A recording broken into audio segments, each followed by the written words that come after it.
ஆதிகேசவ பெருமாளுடைய அந்த சன்னதிக்கு முன்னாலேயே ஒற்றைக்கல் மண்டபம் அப்படின்னு ஒரு மண்டபம் இருக்கும்.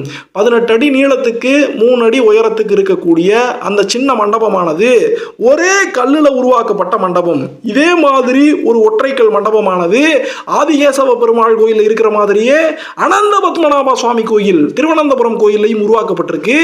எல்லா நாள்லையும் நம்ம போய் இந்த ஒற்றைக்கல் மண்டபத்து மேலே ஏற முடியாது.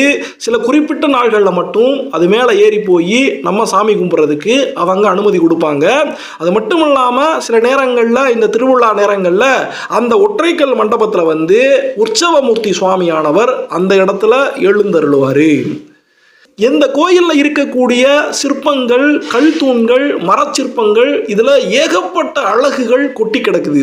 ஊர்த்தவ தாண்டவத்தில் இருக்கக்கூடிய சிவபெருமான், ரதி, மன்மதன், வேணுகோபால சுவாமி, லட்சுமண சுவாமி, இந்திர பகவான் இப்படின்னு நிறைய பேர் தத்ரூபமாக இந்த கோயிலில் வடிவமைக்கப்பட்டிருப்பாங்க. ராமாயண மகாபாரத அந்த வரலாறுகளை எல்லாம் எடுத்து சொல்லக்கூடிய மூலிகை ஓவியங்கள், தசாவதாரத்தை பற்றி பேசக்கூடிய மூலிகை ஓவியங்கள், இப்படி இந்த கோயிலில் நிறைய ஓவியங்களையும் நம்மளால் பார்க்க முடியும். கோயிலுடைய வெளிப்பிரகாரமாக நாளம்பலம்னு சொல்லுவாங்க. 224 தூண்கள் இருக்கக்கூடிய அந்த நாளம்பலமானது ரொம்பவே பிரம்மாண்டமாக இந்த கோயிலில் இருக்கும். இந்த 224 தூண்கள்லையும் ஒவ்வொரு தீபமங்கைகள் அந்த சிலைகள் இருக்கிறத நம்ம பார்க்க முடியும். தீபலட்சுமி சிலைகள்.